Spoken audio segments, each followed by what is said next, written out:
สาธิตธีระปัญโยสถาบันธรรมพิวัตรอำเภอแม่เมาะจังหวัดลำปางรายการเจ้าอย่างนี้อาตมาภาพก็จะมาปะญาติโยมทุกวันอาทิตย์วันอาทิตย์นี่มีเวลา1 ชั่วโมงตี 3 ถึงตี 4ตี 4เป็นต้นไปกับท่านพระครูวรธรรมนาถเจ้าวาดวัดหนองเหียงแล้วก็วันจันทร์เป็นท่านสมชาติชาตปัญโยตี 3 ถึงตี 5วันการนี่ก็อาตมาภาพมาปะญาติโยมส่วนวันพุธนี่ก็เกิ่งชั่วโมงวันพุธนะเวลาเกิ่งชั่วโมงแล้วก็วันพฤหัสบดีวันศุกร์วันเสาร์อันนี้เป็นตุลุงยองหรือว่าท่านชัยวัฒนะคะเสโนวัดพระธาตุดอยน้อยช่วงที่2นี้แห่มประมาณสัก20 นาทีเนาะญาติโยมพอเวลาแล้วก็ประมาณนี้25 นาทีเหลือเวลาให้ญาติโยมได้โทรมาแห่มสักประมาณ10 นาที15 นาทีสุดท้ายช่วงที่2อู้ถึงเรื่องการไปวัดเมื่อใดก็ให้ได้บุญเพิ่มเติมเมื่อนั้นท่านผู้ฟังญาติโยมทั้งหลายเมื่อเฮาไปวัดไปสถานที่ศักดิ์สิทธิ์ก่อนที่เฮาจะก้าวเข้าไปสู่สถานที่เขตวัดนี่เฮาควรจะสำรวมใจของเฮาให้ดีอย่างน้อยก็ต้องปลอดโปร่งโล่งเบาสบายบ่ดีปล่อยให้ใจคุณมัวบ่ดีไปวิตกกังวลถ้าว่ามีเรื่องใดมารบกวนใจก็ให้ตั้งสติปล่อยวางในเรื่องต่างๆก่อนจะเข้าไปวัดวิธีง่ายๆก็คือสูดลมหายใจเข้าลึกๆสัก3 ครั้ง4 ครั้งเพื่อจะรวบรวมสติแล้วก็ให้เฮาตั้งใจมั่นว่าวันนี้เฮามาสร้างบุญวันนี้เฮามาสร้างบุญสร้างบารมีในบางคนอาจจะมีเจ้ากรรมนายเวรมาขัดขวางเพราะเขาบ่อยากให้เฮาหนีจากเขาไปด้วยบุญบ่ต้องกังวลใดๆนะไผมาขวางบ่ว่าจะเป็นคนเป็นวิญญาณหรือว่าเป็นอะไรอย่างก็ตามให้เฮานึกถึงพุทธคุณให้นักเอาพระพุทธเจ้าเป็นที่ตั้งบ่ว่าจะมีภัยหรืออุปสรรคใดๆก็บ่มีทางขัดขวางด้วยพุทธคุณด้วยบารมีของพุทธองค์ครูบาอาจารย์เปิ้นก็เน้นเรื่องนี้ญาติโยมเมื่อเฮาเข้าในเขตวัดเขตศักดิ์สิทธิ์ขวงแก้วอารามนะต่อจากนั้นก็ขอให้ตั้งจิตด้วยความสงบตั้งจิตระลึกนึกถึงบุญกุศลที่เฮาเคยทำมานึกให้นักที่สุดเท่าที่จะนึกได้ที่เคยทำมาตั้งแต่น้อยจนถึงในเวลาเนี้ยนะก็ให้เฮาอธิษฐานรวมบุญนะที่เฮาทำมาตั้งแต่อดีตชาติปัจจุบันชาติก็อุทิศให้กับคนที่เปิ่นร่วมสร้างวัดสร้างวาในการก่อนสถานที่ศักดิ์สิทธิ์ครูบาอาจารย์นะเทพบุตรเทวดาที่สิงสถิตอยู่ในเขตวัดวาอารามครูบาอาจารย์หรือฆราวาสที่เปิ่นได้สร้างวัดสร้างวาเปิ่นได้บูรณะปฏิสังขรณ์วัดนั้นท่านเหล่านั้นเป็นผู้ที่มีบุญนักแล้วต้องสะสมมาหลายภพหลายชาติโดยบุญท่านถึงนักปอที่จะมาสร้างวัดวาอารามได้บ่ใช่เพียงชาตินี้ชาติเดียวจะทำได้ถ้าเฮาขอมีส่วนร่วมในบุญของท่านก็ได้บุญในชาตินี้มหาศาลตัวเฮาเองก็ได้บุญเพิ่มเติมเมื่อเฮาอุทิศบุญให้เขาเหล่านั้นแล้ว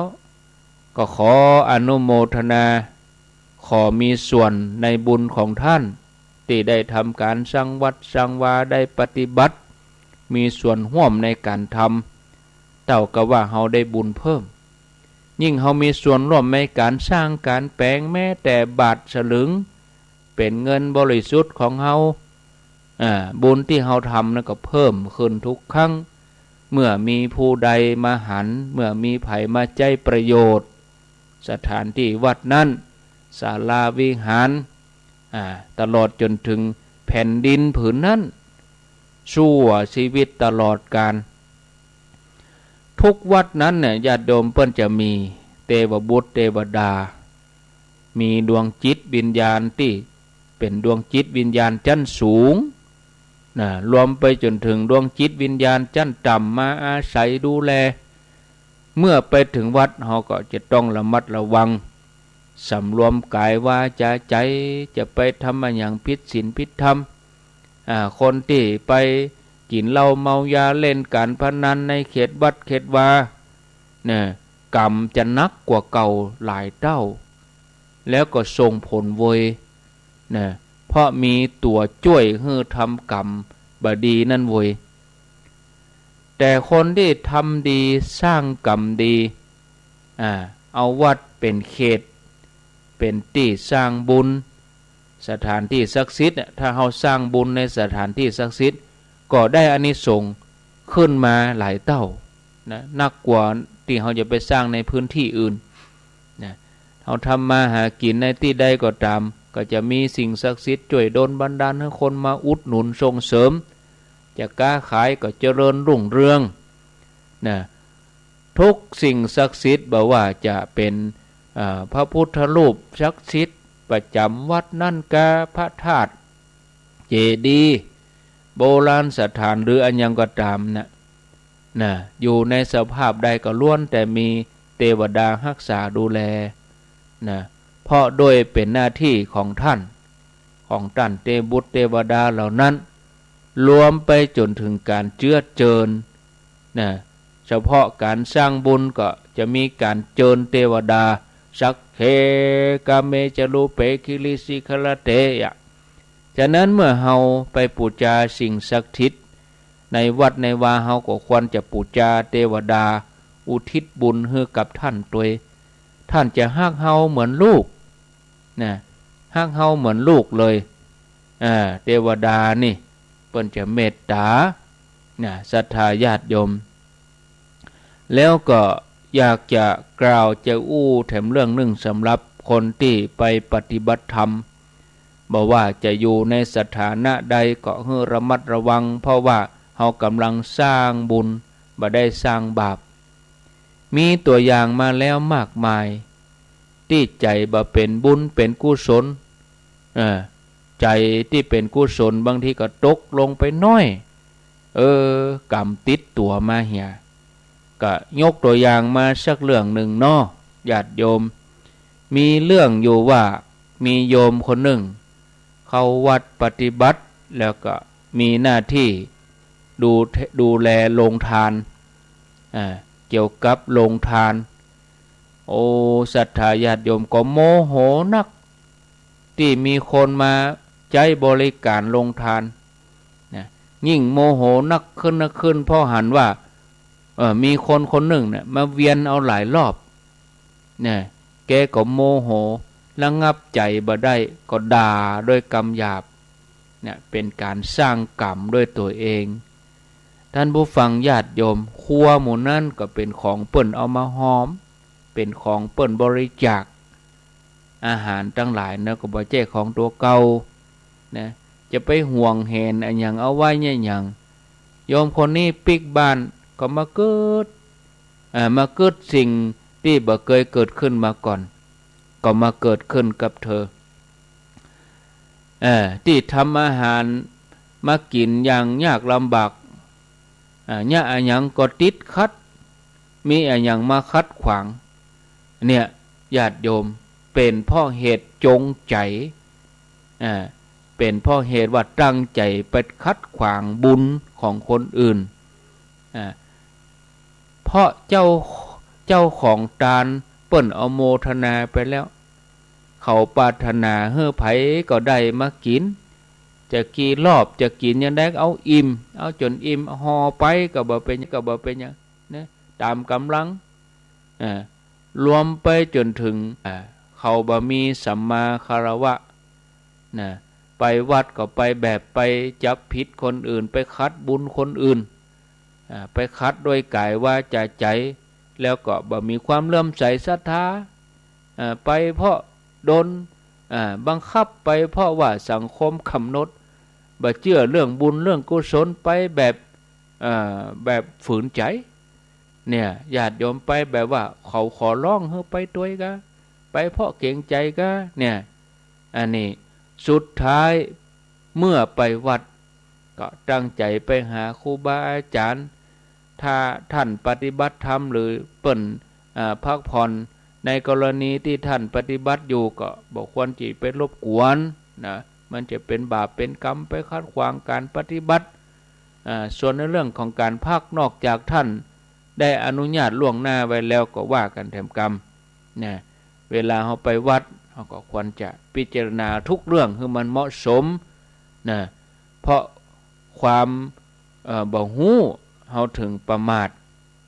นะอาจจะทำให้เกิดเป็นหนี้สงฆ์ได้แล้วก็เผลอไปทำกรรมชั่วนี่ศรัทธาญาติโยมท่านสาธุชนทุกคนทุกท่านก็ฝากไว้นะ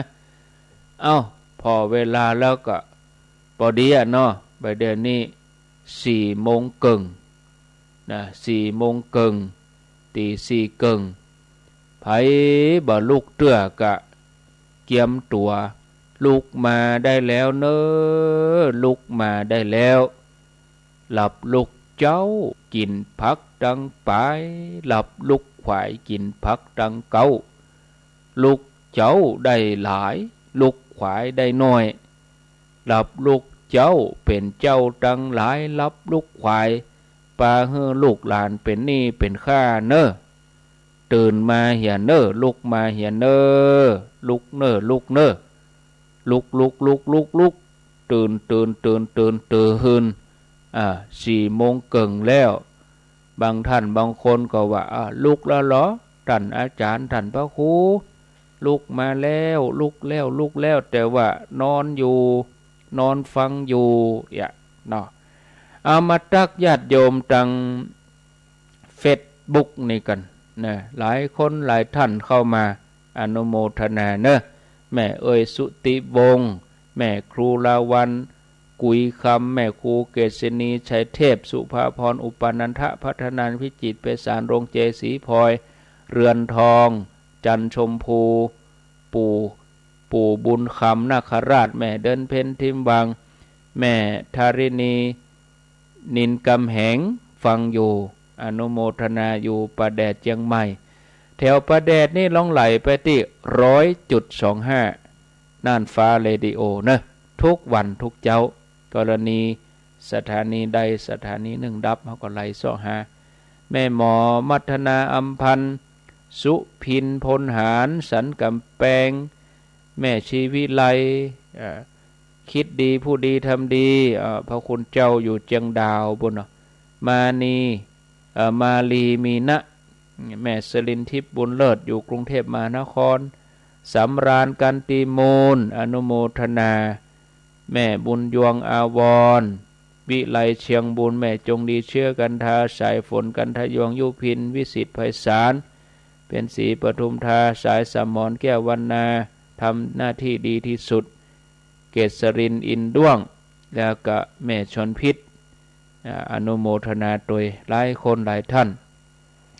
ก่อนที่จะมาเปิดสายก็อนุโมทนากับผู้อุปถัมภ์รายการธรรมะบริจาคกะน้ำกะไฟกะอินเทอร์เน็ตหลายคนหลายท่านที่เป็นซองนี่มาอ่านเตื้อเนาะเพราะว่าเจ้าอย่างอีบางคนก็บ่ลูกเตื้อก็ไปอ่านวันพุกนี่เข้ารายการตี 5ก็ไปอ่านตี 5เอาคนถ้าอย่าลูกมาละวันพุกนี่อาตมาเข้าตี 5ถึง 6 โมงวันพุกก็เอาจื่อที่ฝากหอมเป็นซองมาอ่านก็หลายท่านอยู่ค้างไว้ตั้งแต่ปุ่นแล้วดูตั้งแต่ไปไหนนี่โอ้เหมือนนักแก่ละไปแม่แจ่มบนก็มีโยมบนร่วมบุญไปในแถมปะโทหลายที่สะสมมานี่ไปได้เอามาอ่านก็จะได้วันพุกก่อนวันนี้มันเจ้าอยู่อ่านไปได้บางคนบ่ลูกเตื้อเพื่อไปได้ยินก็อ่านขวายหน่อยเนาะก็ผู้ที่เพิ่นได้ บริจาคร่วมบุญเป็นประจำนี่ก็อนุโมทนากับยายทองแถมวงศิลป์ทุวิเศษร้อยตำรวจตรีสุจักรพรหมเสนพร้อมครอบครัวบันสิริมังคลาจารย์แม่กันดาศรีเนตรพร้อมครอบครัวลูกหลานแม่จันเลื่อนสายแม่เดินเพ็ญทิมบังแม่อมราวงแหวนแล้วก็อนุโมทนากับแม่ครูเกษณีชัยเทพล้านนานาพันอำเภอฝางอนุโมทนาบุญตุยที่ได้ร่วมบุญกุศลมาบริจาควันนี้ได้จ่ายแล้วนี่อินเทอร์เน็ตทุกวันที่7ของเดือนก็รายขึ้นอนุโมทนาตุยนะญาติโยมอาตมานี่มีอินเทอร์เน็ตอยู่ปะโถเป็น5-6 ตีตีไหนกับ800 พ่อง600 พ่องที่วัดนี่ก็ติดตั้งไว้อยู่2บริษัท TOT กับ 3BB สเตืออันใดอันหนึ่งเสียก็สลับสายข่าย1ลุก็เอาข่าย1ใส่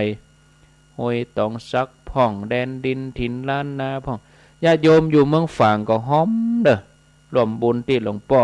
พระครูสุจิตานุรักษ์ถึงการนำกับไฟกับอินเทอร์เน็ตนะโยมฟังทางฝ่ายหินฟังคลื่นยังคลื่นฝ่ายหินเขาก็รวมทำบุญฮะนะญาติโยมเนอะอนุโมทนาบุญตยฟังห้วยตองซักก็ไปบริจาคได้ที่วัดห้วยตองซักนะบริจาคได้ฟังสถานีไหนก็ร่วมบุญกับสถานีนั้นนะอนุโมทนาบุญตยบุญกุศลปกโฮมรักษาเอาละใครจะโทรมาก็เจริญปอนเลย0998366 322เอา0998366322มีเข้ามาโทรเข้ามาอูจาสนทนาแจ้งผลการนับฟังฟังอยู่เนอได้ยินอยู่เนออย่าโทรมาตะอีก็ดีใจละบ่ได้อู้คนเดียวเนาะมจรลำปางก็เดี๋ยวฟังพอก่อนระบบออนไลน์มันออกเตื้อไฟฟ้าดับกันอย่างใดหมู่เนอะก็ว่าเปิ้นเปิดเถอะเปิ้นเปิดตี 5นะมจรลำปางที่วัดบุญยวาสนี่เปิ้นเปิดตี 5อาตมาจะเปิดโทรศัพท์ก่อนเนาะมีก็เข้ามาเปิดโทรศัพท์ก่อน0998366322มีก็เข้ามาโทรมาเมื่อแรงบัดตันโทรมาเมื่อคืนบัดตันก็โทรมาเมื่อเจ้าอย่างนี้บ่มีไผรู้ดีโล่งตุ้ยเจริญพรจากที่มันกระจานครับโทรจากที่ไหนโทรจากพี่น้องปกยอบ้านห้วยปิงอำเภอตุ้งหัวจ้างจังหวัดลำพูนครับอำเภอตุ้งหัวจ้างนี่ฟังสถานีไหนนี่อันนี้ลี่เปิ้นฮับกี่โมงฮับตี 4แล้วกะคือเดี๋ยวนี้ส่วนมากว่าที่จะเปิดนี่ก็ตี 5นี่นะครับก็น่ากะนี่ไปที่พุงงัวครับพุงงัวอันกะบัดเดี๋ยวนี้ฟังฮงงัว 103.50 ครับขวายมาก็ฟังเมืองลีอีเนาะครับยินดีเนออนุโมทนาถ้าบรรยายไปก็เสียงหายไปละญาติโยมเนาะเปลี่ยนกันเจริญพรเจ้าท่านพระโคอยากฟังอยู่เนอฟังอยู่ที่ไหนชัดเจนดีอยู่เจ้าพระบาทอุดมเจ้าอยู่ที่ไหนแม่ฝางแจงหัวลิ้นฝางเจ้าแจงหัวลิ้นฟังคลื่นพระบาทอุดมเจ้าฟังเป็นได้พ่องวันนี้เจ้าชัดเจนดีเจ้ามาใจชัดนะเอาเนื้อหาสาระเป็นจะได้พ่องเจ้าฟังเข้าใจดีเจ้าสาธุเจริญพรเจริญพรติดแล้วเป็นน้อยได้จ่าเจ้าท่านอาจารย์จะเรียนเป่าเจ้าแม่ชีกะเล่นเจ้าฟังทางออนไลน์เนาะ จากไป โมทนา0998366322 0998366322เอาไผมีหยังจะอู้จะจ้าจะสนทนาแจ้งผลการรับฟังกาอีเนาะก็ขอเจริญปอนโทรเข้ามาร่วมรายการได้ มีเวลาเปเลอะเนอะจะเลินพร เจ้าไว้สาเจ้า โทรจากที่ไหน เขาจากสันที่กรุงสันประตองผู้ต้อมเจ้าเพื่อเหตุจ้ะ อ๋อ ฟังชัดดีเนาะ เจ้าฟังชัดดีเจ้า ฟังที่อันแดนดินถิ่นล้านนากะ น้ำบ่อหลวงเนี่ยกะเจ้า อันเดียวกันนะเนาะน้ำบ่อหลวงอ่ะ ชัดเจนดีเจ้า อยู่ดีมีสุข ดีมีสุขถ้ามีคนหอมกะอินเทอร์เน็ตเขาก็ไปได้ยินกันเปิ้นหอมเขาโอ้โหคนเฒ่าคนแก่คนทั้งหลายคนได้ฟังถึงเมืองไอ้นะน่าอนุโมทนาบุญ0998366322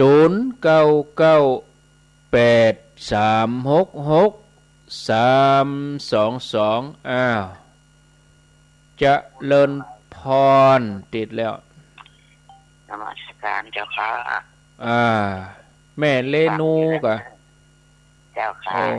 ตื่นเจ้าเหมือนกันเนาะ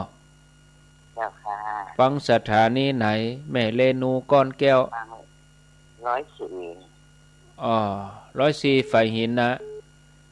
เจ้าค่ะ ในยินชัดเจนดีกะ เจ้าค่ะชัดเจนดี ดีฟังไปตลอดเนอะฟังไปตลอดทุกวันนมัสการ สาธุแม่เลนูก้อนแก้วห่างดงเจริญพรอาจารย์แค่กินนอนจะนอ โอ้ได้ยินกะ ไม่มีกา ได้ยินอยู่ไหนอยู่ที่ไหน อยู่จังหวัดจันทร์ ตรงหัวจ้างโทรมาหลายลูกฟังกันหลายลูกตรงหัวจ้างนี่ จังหวัดจันทร์ตะกี้ว่าเขาปีนอ เดี๋ยวนี้บ้านอย่างสันชัย มาไกลกันกะมาไกลห้วยปิงกะ ก็ไกลประมาณ20 กิโล หูจักกันก็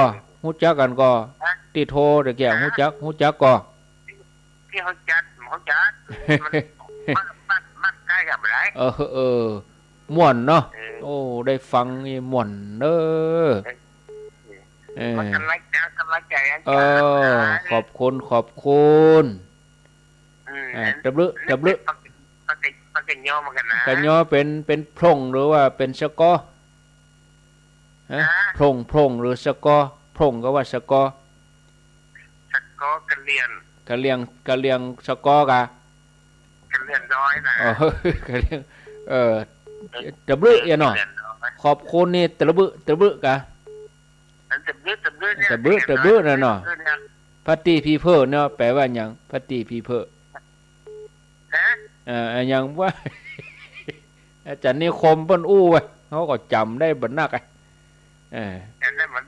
พัตติโอ้กะวรรณชัยเนี่ยเน็ตกะเดี๋ยวนี้ปุ่นไปวัดจันทร์เพิ่นไปวัดจันทร์เพิ่นไปกัลยาเพิ่นวรรณชัยนะอันนั้นแค่ปากกันย่อมากันเนาะก็แน่นอนกะเปิ้นฮู้กะโธ่เปิ้นเข้าใจฮู้จักก็ฮู้จักฮู้จักครูบาวรรณชัยก็เมื่อก่อนเขาอะไรเพี้ยนละรายการเปิ้นมีวันติดนะวรรณชัยนี่วันเสาร์นี่มีเนาะวันเสาร์มาเจ้านี่อาจารย์นิคมกะอาจารย์นิคมวัดจันทร์ฮู้จักวรรณชัยเนาะจากการแล้วก็ที่ก็เอาวิทยุติดตู้เจ้ามันฮู้จักไปเสียนแล้วก็ไม่ได้โทรไปได้อันน่ะที่แกใหญ่ๆมาแล้วนะตะบึตะบึ 0998366322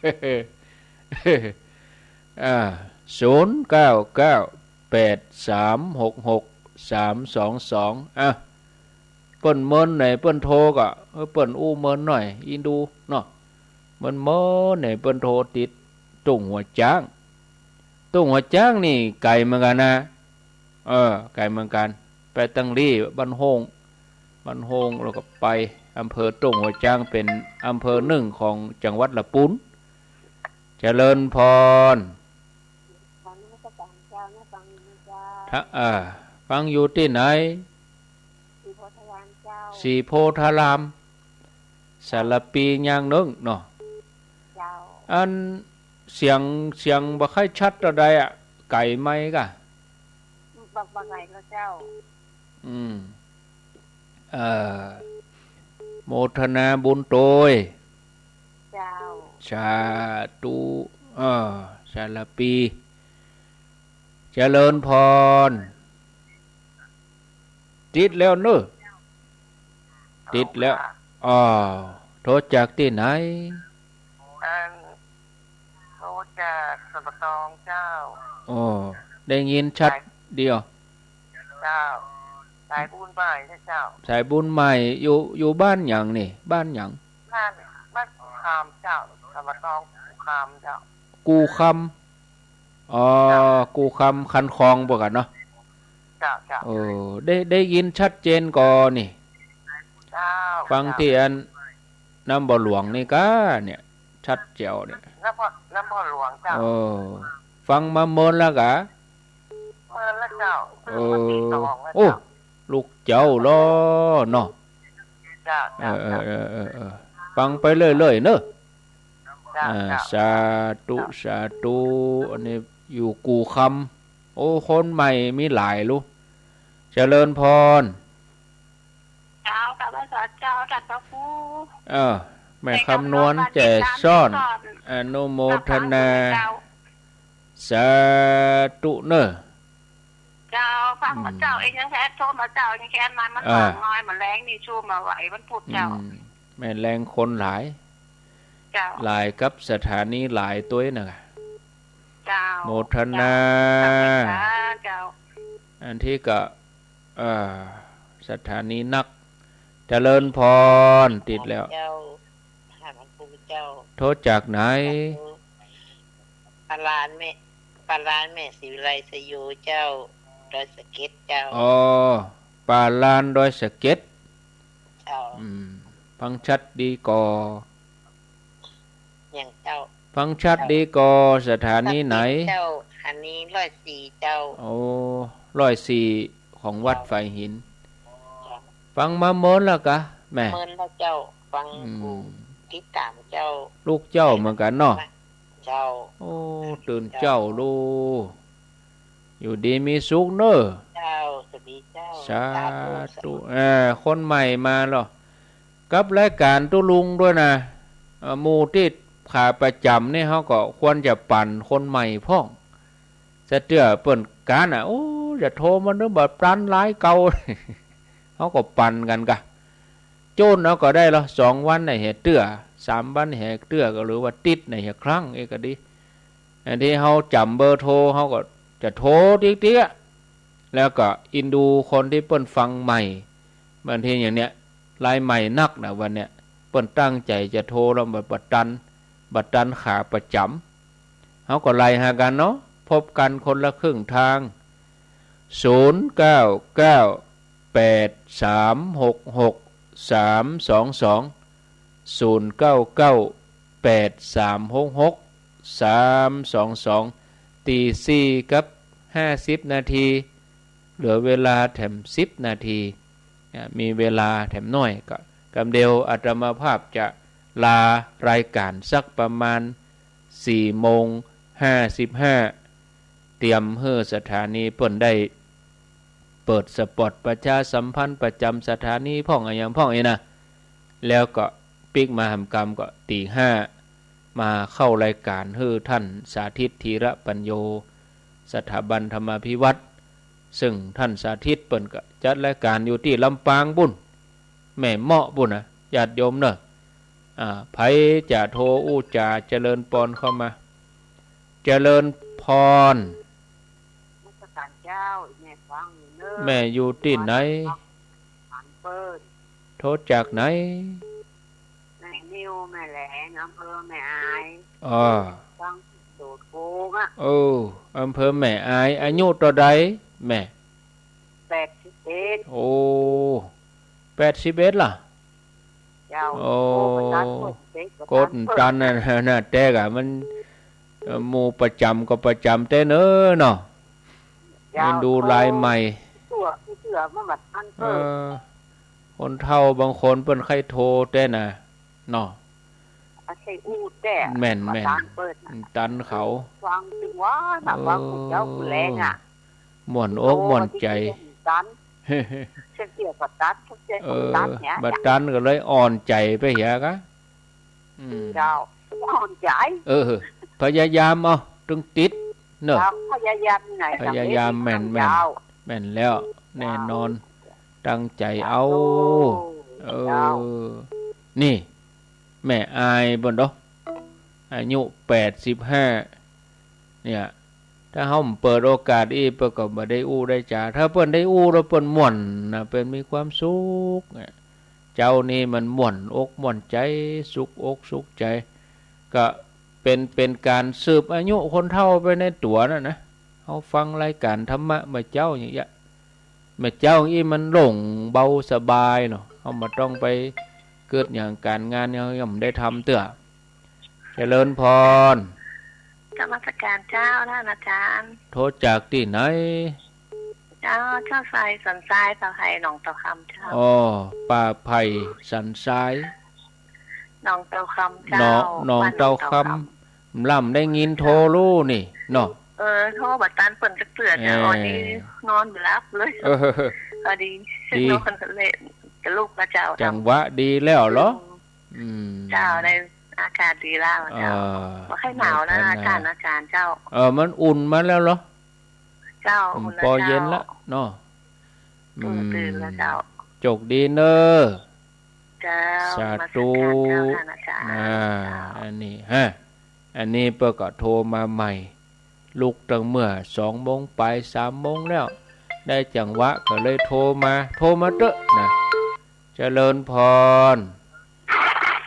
เจ้ากะไว้สาเจ้าพระคุณเจ้าแม่ขันแก้วปลาแดงแม่ขันแก้วนี่ก็หายไปเมินแล้วเหมือนกันนะเจ้าไปฟังอยู่เลยบ่ได้โทรเนาะโทรศัพท์บ่ค่อยดีเนาะปลาแดงแม่อายฟังตลอดเนาะเจ้าฟังตลอดเดี๋ยวนี้แม่ระดำในบ้านเจ้าค่ะไปเอี่ยวบุญกะเจ้ามาได้3-4 คืนแล้วเจ้าก็หนาวแล้วก็หนาวอยู่เจ้ามาเจ้านี่หนาวอยู่กะโอ้ขนมจะมานี่ใส่หมวกบัดตุ้มแล้วเหรอห่มก็จีวรแล้วนะโอ้ค่อยหนาวอยู่นะเจ้าโมทนาเนอแม่ขันแก้วเจ้ากะว่าสาเจ้าปลาแดงไปเอี่ยวแผ่วอันแม่อายปุ่นนี่ไปเอี่ยวแผ่วในแผ่วเบาเฮาฟังกันคนนั่นโทรคนนี้โทรก็ม่วนเหรอเนอะญาติโยมเนี่ยพี่น้องเดียวกันหมด0998366322บัดเดี๋ยวนี้ตี4กับ53นาทีแหมสัก2ท่านแหม2สายก็จะลาพักรายการแล้วก็ตี5มีรายการต่อไปท่านสาธิตธีระปัญโยมีเป็นหน้าที่ทองนะลายใหม่ดิโอ้กึดใจได้เฮาล่ำได้โทรกำเตือเฮาจะโทรกำเหมาะก็ได้กะตอนนี้ว่างแล้ว0998366322เอ้ารับเจริญพรสาธุเจ้าท่านพระครูรถจากไหนสุขศรีบ้านนันทรามนันตารามเมืองฝางขอบคุณนะเจ้าโมทนาไปหาแล้วก็อ้อยนะเพื่อนเราทำแม่มาถึงแดนเจ๊งไงก็ได้ฟังน้ำแม่ผมมีความสุขมีพลังใจกัน บ้านทลามก็ให้โทรนะแต่เป็นโทรแบบแจ้งว่าแก้โทรก็อู้ผิดภาษาเจ้าอยู่ดีมีสุขสายสุดท้ายเจริญพรเจ้าภาษาเจ้าท่านพระครูโทษจากไหนเนี่ยโทษจากมึงว่าลวงเหนือดอยสะเก็ดเจ้าตะวันเจ้าลวงเหนือดอยสะเก็ดเนาะคุณสาวคุณตะวันเจ้าฟังชัดดีกะฟังชัดดีเจ้า104เจ้า104.50เจ้าอยู่ดีมีสุขเนอะก็เตือนแม่ก็โทรดันเขาได้วันนี้มาจับเนาะสาธุละสายสุดท้ายจบลาไปก่อน